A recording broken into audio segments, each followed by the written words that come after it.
Odisha India के eastern शोर पर बहुत पुरानी कहानियों की जमीन है। इसका कल्चर एक बहुत पुराने सुंदर पेड़ जैसा है। इसकी जड़ें हिस्ट्री की जमीन में गहरी है। यह स्टेट सच में ट्रेडिशन से भरा एक खजाना है। यहाँ के लोग आर्ट और फेथ के साथ अपनी डेली लाइफ जीते हैं।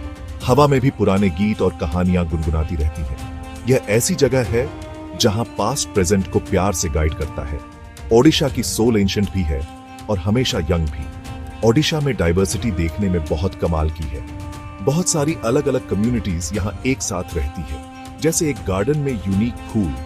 हर कम्युनिटी के अपने स्पेशल कस्टम्स और जीने के तरीके हैं। ट्राइबल ग्रुप्स अपने वाइब्रेंट डांसेस और क्राफ्ट्स के साथ बहुत रंग भरते हैं। वो सदियों से नेचर के साथ हार्मनी में समझदारी से रहते आए हैं। लोगों का यह ब्लेंड ओडिशा के कल्चर को इतना रिच और स्ट्रॉन्ग बनाता है। ये दिखाता है कि कैसे अलग अलग धागे एक सुंदर कपड़ा बुन सकते हैं। हर कोई कुछ स्पेशल कंट्रीब्यूट करता है। हिस्ट्री ने ओडिशा को शेप करने में बहुत बड़ा रोल प्ले किया है। महान राजाओं ने कभी जमीन पर रूल किया, शानदार ऊंचे मंदिर बनाए। वो आर्ट और गहरी लर्निंग के पेट्रन्स थे। कलिंगा वॉर जो यहाँ बहुत पहले लड़ा गया था, उसू ने एक महान एम्परर को बदल दिया। उसू ने अशोका को कॉन्फ्लिक्ट के बजाय पीस का रास्ता चुनने पर मजबूर किया। ये रेजिलियंस और ट्रांसफॉर्मेशन का स्पिरिट ओडिशा का हिस्सा है। इसू ने बहुत चैलेंजेस फेस किए हैं, फिर भी इसके ट्रेडिशन जरूर सर्वाइव किए हैं। वो टाइम के साथ और स्ट्रॉन्ग होते गए, जैसे ओल्ड वन। तो चलो ओडिशा के कल्चरल आर्ट को एक्सप्लोर करने की जर्नी शुरू करते हैं। हम इसके लाइवली डांसेस देखेंगे जो कमाल की कहानियां बताते हैं। हम वो खूबसूरत चीजें डिस्कवर करेंगे जो यहाँ के लोग अपने हाथों से करते हैं। हम उन फेस्टिवल्स के बारे में जानेंगे जो सबको एक साथ शेयर जॉइन करते हैं। एंशिएंट मंदिर ऊंचे खड़े हैं, डिवोशन और फेथ की कहानियां सुनते हैं। यह जर्नी हमें दिखाएगी कि कल्चर सच में कैसे जिंदा है। यह ओडिशा के जेंटल लोगों की डेली लाइफ्स में बसता है, प्यार से आगे बढ़ाया जाता है। ओडिशा के डांसेस में बहुत एनर्जी और सिंपल ग्रेस है।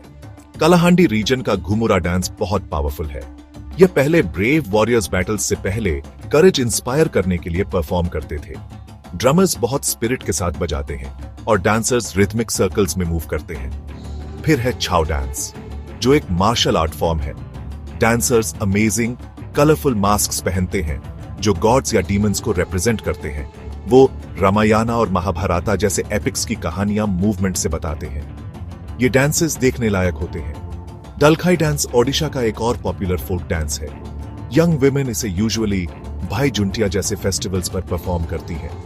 उनके सॉन्ग्स अक्सर नेचर, सिंपल लव और रोजमर्रा की विलेज लाइफ के बारे में होते हैं। वो ब्यूटीफुल फ्लोइंग स्टेप्स के साथ चार्म से भरे हुए मूव करती हैं। संबलपुरी डांस अपने वाइब्रेंट कॉस्ट्यूम्स के लिए फेमस भी बहुत लाइवली है। इसमें डांडा नाटा जैसे फॉर्म्स शामिल हैं जो बड़े कम्युनिटी स्पिरिट के साथ परफॉर्म किए जाते हैं। मेन और विमेन दोनों ही इन जॉयफुल डांसेस में बहुत इंथुजियाज्म से पार्टिसिपेट करते हैं, लाइफ को सेलिब्रेट करते हुए। ओडिया लैंग्वेज की एक बहुत स्पेशल जगह है। यह इंडिया की कुछ क्लासिकल लैंग्वेजेस में से एक है जिसकी हिस्ट्री सच में रिच है। इसके साउंड्स ब्यूटीफुल, सॉफ्ट हैं और स्क्रिप्ट यूनिक, फ्लोइंग है। ग्रेट पोएट्स और राइटर्स ने ओडिया को यूज करके वंडरफुल लिटरेचर क्रिएट किया है।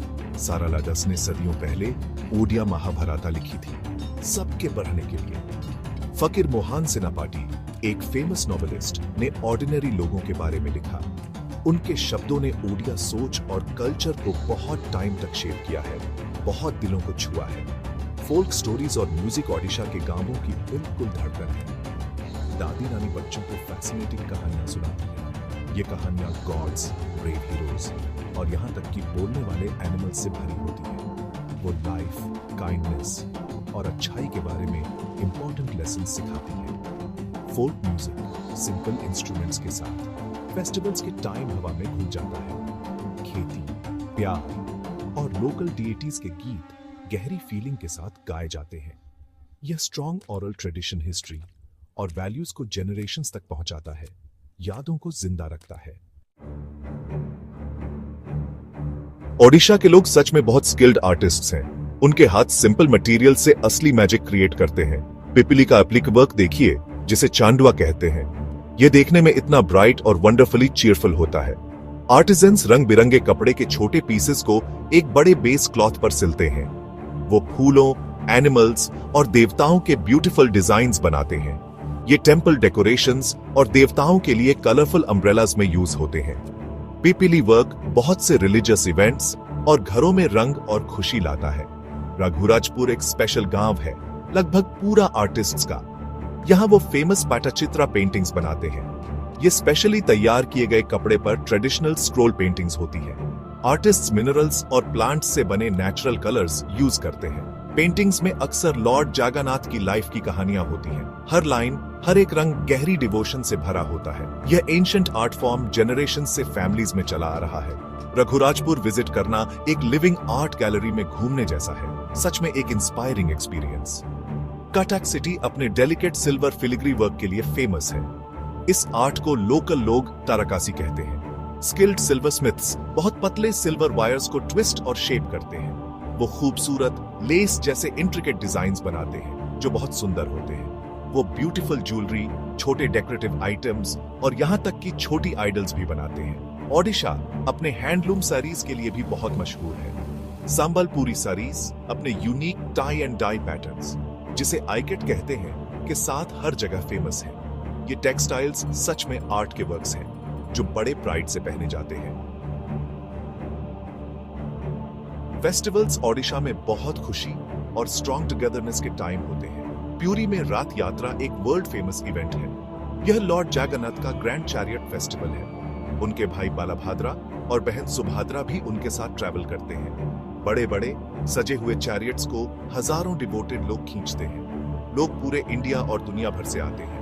वो फेथ के इस अमेजिंग नजारे को देखने आते हैं। यह शेयर्ड डिवोशन का एक पावरफुल डिस्प्ले है जो वहां मौजूद हर किसी को यूनाइट करता है। दूसरे फेस्टिवल्स भी कम्युनिटीज को एक दूसरे के बहुत करीब लाते हैं। नुआखाई वेस्टर्न ओडिशा का एक बहुत इंपॉर्टेंट हार्वेस्ट फेस्टिवल है। नुआ का मतलब है नया और काई का मतलब है वो खाना खाना। फैमिलीज नए चावल की फसल का पहला दाना देवताओं को ऑफर करती है। फिर फैमिली में हर कोई खुशी से एक साथ खाता है। राजा पारबा एक यूनिक फेस्टिवल है जो वुमनहुड और धरती को सेलिब्रेट करता है। ऐसा माना जाता है कि मदर अर्थ रेस्ट करती है और नई फसलों के लिए तैयार होती है। ये फेस्टिवल्स फैमिली बॉन्ड्स और नेचर के लिए रिस्पेक्ट को स्ट्रॉन्ग करते हैं। ओडिशा को अक्सर मंदिरों की पवित्र भूमि कहा जाता है। प्यूरी का जगन्नाथ टेम्पल सबसे पवित्र श्राइन्स में से एक है। इसका ऊंचा स्ट्रक्चर और स्पिरिचुअल माहौल लाखों पिलग्रिम्स को अट्रैक्ट करता है। टेम्पल की किचन अपने महाप्रसाद के लिए फेमस है, जो रोज हजारों को खाना खिलाती है। कोणार्क सन टेम्पल एक यूनेस्को वर्ल्ड हेरिटेज साइट है। यह एक अमेजिंग आर्किटेक्चरल मार्वल है, सच में ग्रैंड। इसे सन गॉड के लिए एक विशाल चैरियट के रूप में डिजाइन किया गया है।